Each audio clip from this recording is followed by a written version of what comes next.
Hello students, I am Dr. Abhilasha Bhingare, Associate Professor, Sistekar, Ratipur campus. Today I am discussing about the last topic of Model 3, which is numerical solution of wave equation. Model 3 में जो last topic है numerical solution find करेंगे हम wave equation का। ये जो है basic फॉर्मूले पे बेस्ड हमें ये फॉर्मूला यूज़ करेंगे। बेसिक फॉर्मूला जो रहता है सेकेंड डेरिवेटिव का। तो जो वेव इक्वेशन है, वेव इक्वेशन का स्टैंडर्ड फॉर्म होता है del two U upon del T square is equal to C square del two U upon del X square. इसमें जो है this is the value of second derivative with respect to T, और ये जो value है ये value है second derivative with respect to X. इसीलिए यहाँ पे आपको पता है कि यहाँ ये जो के लेते हैं हम, ये जो हम एक्स टी प्लेन लेंगे, इसमें जो है एक्स डायरेक्शन के अलोंग जो लेंथ ऑफ इंटरवल होगा रेक्टेंगुलर जो बनेंगे हमारे पास मेश पॉइंट जो हम लेंगे, उसमें एक्स डायरेक्शन के अलोंग जो लेते हैं हम लेंथ, वो एच होती है। छोटे छोटे ऐसे जो रेक्टेंगल बनते हैं मैश में हम जो ये करते हैं, तो इसमें जो है ये एक्स के एक्स डायरेक्शन में जो लेते हैं हम ये एक्स और ये टी, इसकी जो लेंथ होती है ये एच, डिफरेंस जो लेते हैं एच, और टी डायरेक्शन के अलोंग लेंगे तो ये इसको हम लेंगे के। तो ये टी के लिए इसलिए यहाँ के स्क्वायर आएगा, और चूंकि ये सेकेंड डेरिवेटिव है, ये जो फॉर्मूला है ये बेस्ड है फर्स्ट प्रिंसिपल ऑफ डिफरेंशिएशन पे। जैसे फर्स्ट प्रिंसिपल जो हम करते हैं डिफरेंशिएशन का, उसमें हम del U by del X का जो वैल्यू निकालते हैं, उसी का ये सेकेंड डेरिवेटिव का वैल्यू निकालेंगे तो ये निकलेगा मेश पॉइंट्स के थ्रू। और ये del two U upon del T square का वैल्यू है, और ये del two U upon del X square का। इसको हम सिंप्लीफाई करेंगे तो हमारे पास ये आएगा, जहाँ पे कि हम अल्फा इज इक्वल टू लेंगे K by H, alpha is equal to K by H लेंगे, और क्रॉस मल्टीप्लीकेशन करके इसको हम ये जो है बेसिक वैल्यूज इन दोनों की, इससे हम सिंप्लीफाई करके ये फॉर्मूला निकालेंगे, और इसी को यूज करके हम न्यूमेरिकल सॉल्यूशन फाइंड करेंगे वेव इक्वेशन का। इसको जो है अब हम क्वेश्चन के थ्रू समझते हैं आगे।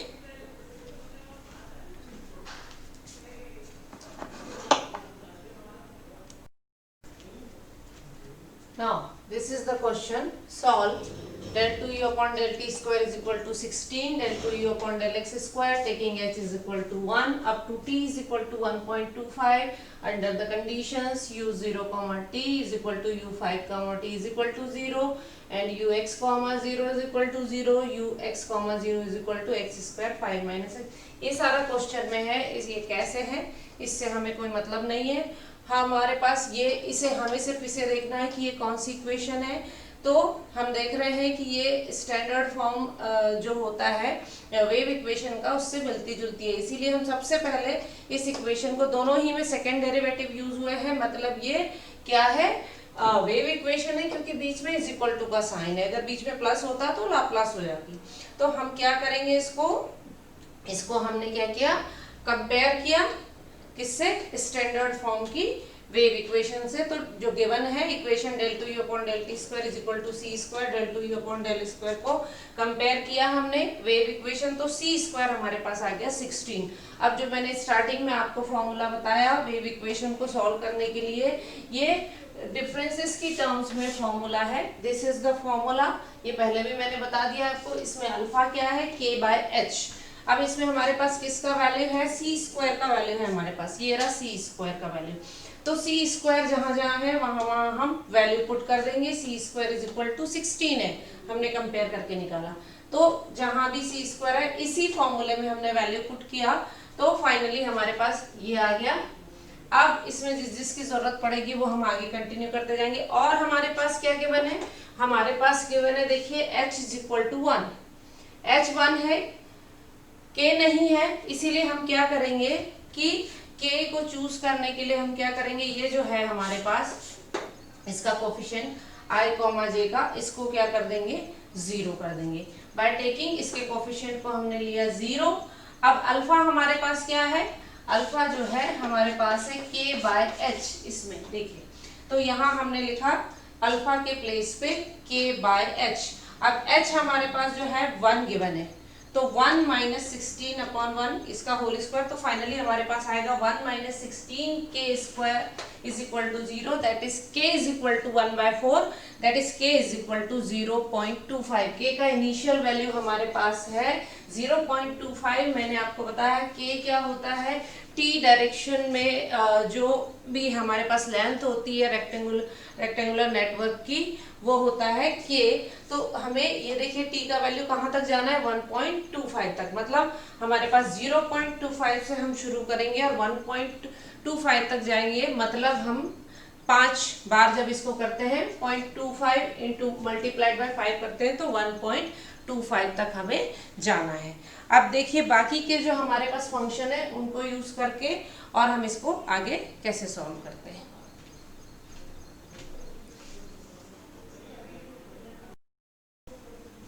देखिए k इज इक्वल टू हमने 0.25 निकाला, जैसा कि मैंने आपको बताया कि हम कहाँ से jk इज इक्वल टू 0 से jk इज इक्वल टू 1.25 तक इसका सॉल्यूशन फाइंड करेंगे, क्योंकि हमें जो है 1.25 तक ही क्वेश्चन में बोला है कि सब फाइंड करना है। इसका मतलब है j is equal to 0 to j is equal to 5 तक हमें इसको सॉल्व करना है, क्योंकि k कितना है 0.25।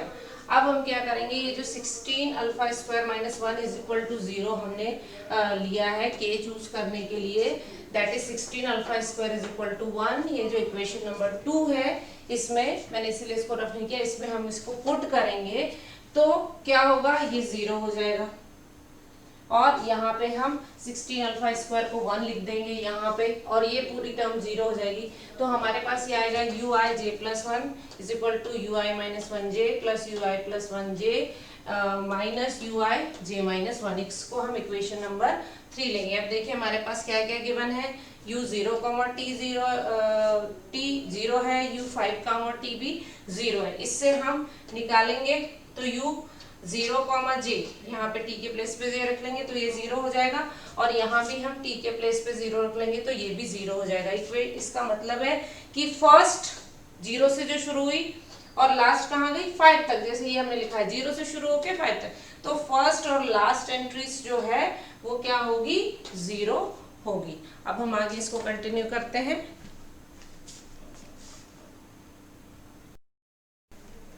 देखिए इनिशियल कंडीशन है हमारे पास एक और u x, 0 is equal to x square 5 minus x. अब अगर हम इसको i के लिए लिखते हैं तो हम यहाँ पे क्या लिखेंगे, i h क्यों, क्योंकि h क्या होता है, x डायरेक्शन में जो भी रेक्टेंगुलर बन रहा है नेटवर्क, उसकी जो लेंथ होगी वो h होती है, इसीलिए हम इसको सिंगल i नहीं लिख के h लिखेंगे। और फिर हमारे पास h इज इक्वल टू 1 है, तो h इज इक्वल टू 1 जब हम पुट करेंगे तो u i, 0 is equal to i square, ये 1 का स्क्वायर 1 हो गया, 5 माइनस i। इसमें हम क्या करेंगे, इसमें हम वैल्यूज पुट कर देंगे, i के प्लेस पे 1 रखेंगे तो देखिए क्या आएगा 1, 5 माइनस 1 4, 2 रखेंगे तो 2 का स्क्वायर हो गया 4, और यहाँ पे कितना हो गया 5 माइनस 2 3, 4 3 जा 12। इसी तरीके से u3, 0 18 आएगा, u4, 0 16 आएगा, 5, 0 लास्ट जो है ये 0 आएगा, जो कि हम पहले ही बता चुके हैं। अब हमारे पास एक और कंडीशन दी है ये वाली, ui x, 0 is equal to 0। तो इसको डिफरेंसेस के टर्म में लिखेंगे, जैसे डिफरेंसेस के टर्म में हमने ये फॉर्मूला लिखा है, इसी तरीके से डिफरेंसेस फर्स्ट डिफरेंस के टर्म में अगर हम ये फॉर्मूला लिखते हैं del u by del y के टर्म में, तो ये आता है ui j plus 1 minus ui j minus 1 upon 2 के। मैं बता चुकी हूँ कि इसमें डिफरेंशिएशन का फर्स्ट प्रिंसिपल यूज होता है। इसके इज इक्वल टू हमारे पास 0 दिया है, इसको अगर हम क्रॉस मल्टीप्लीकेशन करके सिंप्लीफाई करें तो ये आएगा, और अगर हम initial value j is equal to 0 के लिए अगर इसको लेते हैं तो हमारे पास ये कंडीशन आएगी ui 0 प्लस 1 दैट इज 1, तो ui, 1 is equal to ui, minus 1, क्योंकि हमने j इज इक्वल टू 0 लिया है।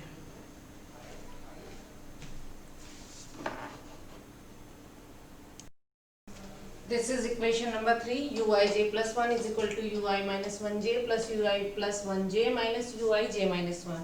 इसमें हम क्या करेंगे, j is equal to 0 put करेंगे तो हमारे पास ये इक्वेशन आएगी। देखिए j is equal to 0 put किया तो 0 प्लस 1 1 हो गया, यहाँ पे 0 हो गया, यहाँ पे भी 0 हो गया और यहाँ पे भी 0 माइनस 1 हो गया। अभी हमने जस्ट इसके पहले इक्वेशन नंबर 5 में प्रूव किया था कि U I minus 1 is equal to you I 1, तो वो वैल्यू हम यहाँ पे यूज कर लेंगे, यहाँ पे -1 के प्लेस पे, और यहाँ पे रखेंगे, इसको सिंप्लीफाई करेंगे तो हमारे पास u ये वाला ये और ये दोनों सेम हो जाएंगे, इस तरफ आएगा तो 2u i - 1 is equal to ये आएगा और u i 1 is equal to 1/2 ये आ जाएगा। This is equation number 6। अब हम क्या करेंगे, इसमें i इज इक्वल टू 1 2 3 4 रखेंगे।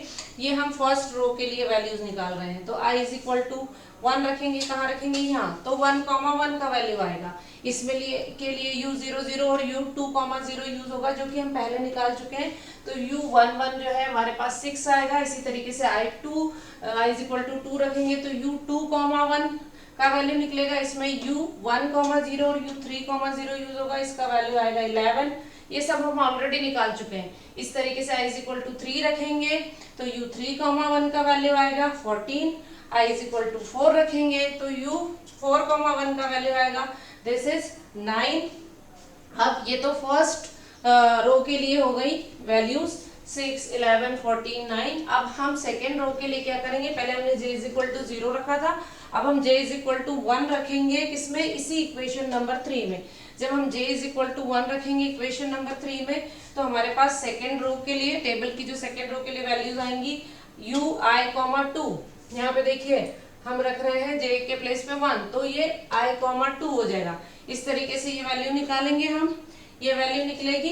इसमें भी हम क्या करेंगे, पुट करेंगे यही 1 2 3 4, तो i इज इक्वल टू 1 रखेंगे तो u1,2 का वैल्यू 7 आएगा, i इज इक्वल टू 2 रखेंगे तो u2,2 का वैल्यू 8 आएगा, i इज इक्वल टू 3 रखेंगे तो u3,2 का वैल्यू 2 आएगा और i इज इक्वल टू 4 रखेंगे तो u4,2 का वैल्यू जो है -2 आएगा। ये जो है ये वैल्यूज हो गई सेकेंड रो के लिए।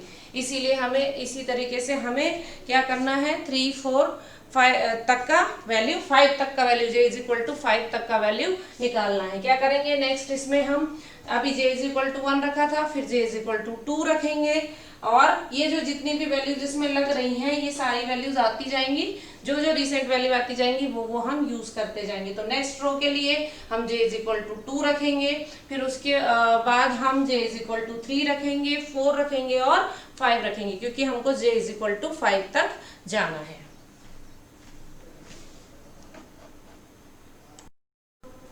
देखिए थर्ड रो के लिए हम j is equal to 2 put करेंगे इक्वेशन नंबर 3 में, तो हमारे पास आएगा ui, 3 is equal to ui -1, 2 plus ui plus 1, 2 minus ui 1। अब इसमें क्या करेंगे हम, i is equal to 1 2 3 4 put करेंगे। इसके लिए थर्ड रो के लिए तो u1, 3 हमारे पास 2 आएगा, फॉर्मूले में रखेंगे और जो भी वैल्यू, जैसे हमने यहाँ 1 रखा तो 0, 2 का वैल्यू रख देंगे, यहाँ रखेंगे तो 2, 2 का वैल्यू रख देंगे, यहाँ पे रखेंगे तो 1, 1। वो ऑलरेडी हम सारी वैल्यूज निकाल चुके, उनको सबको रखने के बाद यहाँ हमारे पास u1, 3 2 आएगा, u2, 3 -2 आएगा, u3, 3 -8 आएगा और u4, 3 -7 आएगा। ये जो फॉर्मूला है बना हुआ है, इसमें वैल्यू पुट करने के बाद इसमें आपको सारी प्रीवियस वैल्यू जो हम निकाल चुके हैं वो रखनी पड़ेगी। इनिशियल वैल्यू है उसकी ज़रूरत पड़ती है तो वो, और जो हमने फाइंड किए रिसेंट में उनकी ज़रूरत पड़ती है तो वो सारी वैल्यूज़ यहाँ पे यूज़ होती जाएंगी और ये थर्ड रो के लिए हमारे पास वैल्यूज़ आ जाएंगी। इसी तरीके से हम इसको कंटिन्यू करेंगे फोर्थ रो के लिए। तो पहले अभी j इज इक्वल टू 2 रखा था, अब j इज इक्वल टू 3 रखेंगे तो हमारे पास ये फॉर्मूला बनेगा। इक्वेशन नंबर 3 में रखने के बाद कुछ नहीं, यहाँ एक एक इंक्रीज हो जाएगा, जहाँ पे ये हम किसका वैल्यू चेंज कर रहे हैं, j का, तो j का ही चेंज होता जाएगा। यहाँ 3 है तो 4 हो जाएगा, 2 है तो 3 हो जाएगा, यहाँ भी 2 है तो 3 हो जाएगा। और यहाँ पे जैसे हमने i इज इक्वल टू 1 रखा तो 1, 4 का वैल्यू जो हम पहले निकाल चुके हैं फर्स्ट रो के लिए वो वाला यूज करेंगे। और सारी यूज करने के बाद यहाँ से हमें फोर्थ रो में मिलेगा u1, 4 का वैल्यू -9, u2, 4 का वैल्यू -14, u3, 4 का वैल्यू -11 और u4, 4 का वैल्यू -6 मिलेगा। और फिफ्थ रो के लिए लास्ट में हम लिखेंगे इसको j इज इक्वल टू 4, क्योंकि हम j इज इक्वल टू 0 से शुरू हुए थे तो यहाँ पे हम j इज इक्वल टू 4 रखेंगे किसमें, इक्वेशन नंबर 3 में, उससे हमें इसी तरह की इक्वेशन मिलेगी। हम रखेंगे j इज इक्वल टू 4, तो हमारे पास यहाँ पे जो है वैल्यू क्या आएगा, इसमें एक एक इंक्रीज हो जाएगा। यहाँ 4 है तो यहाँ पे 5 हो जाएगा, यहाँ 4, यहाँ 4 और यहाँ 4 हो जाएगा। और फिर हम उसमें क्या पुट करेंगे, i इज इक्वल टू 1 2 3 4 जैसे यहाँ रखा था। तो हम जब 1 पुट करेंगे i इज इक्वल टू, तो u1,5 माइनस 16 आएगा। हम i is equal to 2 put करेंगे तो u2,5 माइनस 18 आएगा। 3 पुट करेंगे i के प्लेस पे तो u3,5 माइनस 12 आएगा। और i इज इक्वल टू 4 रखेंगे तो u4,5 हमारे पास माइनस 4 आएगा। अब ये सारी की सारी वैल्यू हमने इस टेबल में कंक्लूड किए कि लास्ट में क्या सॉल्यूशन निकलेगा। हमें j इज इक्वल टू 0 से तो j इज इक्वल टू 1.25 तक चाहिए था। तो i देखिए हमने क्या किया, 1 2 3 4 5, ठीक है। और इनिशियल वैल्यू फर्स्ट और लास्ट 0 0 है, ये हम पहले ही निकाल के दिखा चुके हैं। तो i भी जब 0 होगा और j भी 0 होगा तो 0 0 आएगा, और i 5 होगा और j क्या होगा, j की वैल्यू जितनी भी चेंज होती जाएगी तो भी वो 0 0 आएगा। तो इसीलिए बाकी की ये 4 हमने निकाली है। तो i भी 0 j भी 0, तो सारे 0 0। यहाँ से इस तरीके से हमने टेबल बनाई है। i 1 है, j 0 है तो 4 आएगा, i 1 है, j 1 है तो 6। इस तरीके से ये टेबल के फॉर्म में हमने इसका वैल्यू रख दिया है, जैसे कि अभी हमने जो फाइंड किया था। जैसे ये देखिए यहाँ पे हमने ये जो वैल्यू फाइंड किया है, ये 1,5, ये ना, ये सारा का सारा वैल्यू यहाँ तक हमने जो भी हमने फाइंड किया था, ये सारी वैल्यूज जो है हम इसमें रखते जाएंगे। तो ये इसका क्या है, टेबुलर फॉर्म है। जो अभी तक हमने वैल्यूज निकाली उसको हमने एक टेबल के फॉर्म में ले लिया कि i1, 2 है तो इसमें आप देखेंगे i जब 1 है, j 2 है तो क्या देखेंगे, i2, 2, u2, 2, u3,5 जो भी है आप ये टेबल में देख सकते हैं। तो आपको डायरेक्ट वैल्यू समझ में आ जाएगा। निकालना कैसे है, सॉल्व कैसे करना है, कि कौन कौन सी इनिशियल वैल्यूज गिवन होगी, हम उसको कैसे यूज़ करेंगे। पहले जो इनिशियल वैल्यूज होंगी उसको हम यूज़ करेंगे, और फिर k का वैल्यू जो भी रहेगा उसके अकॉर्डिंगली हम डिसाइड करेंगे कि हम कितने j की वैल्यू कहाँ तक लेनी है जो हम वहाँ पहुँच जाए। जैसे इसमें j इज इक्वल टू 0 से हमें 1.25 तक जाना था, k का वैल्यू 0.25 निकला, इसीलिए हमें j इज इक्वल टू 0 से j इज इक्वल टू 5 तक जाना था। इस तरीके से वेव इक्वेशन का सॉल्यूशन निकलता है अकॉर्डिंग टू कंडीशन। उसमें आपको सब मेंशन होगा क्या निकालना है, और जो भी गिवन है वो सारी चीज़ें यूज़ करके हम सॉल्यूशन निकालेंगे वेव इक्वेशन का। इसमें हम बेसिक फार्मूला जो होता है डिफरेंसेस का, सेकेंड डेरिवेटिव के लिए जो डिफरेंसेस का बेसिक फार्मूला होता है उसको यूज़ करके ही हमने वेव इक्वेशन को सॉल्व किया। So that's all. ये लास्ट लेक्चर था मॉडल 3 का, जिसमें हमने न्यूमेरिकल सॉल्यूशन फाइंड किया वेव इक्वेशन का। इसके साथ ही मॉडल 3 जो है हमारा BT 301 का ये फिनिश होता है। Thank you very much.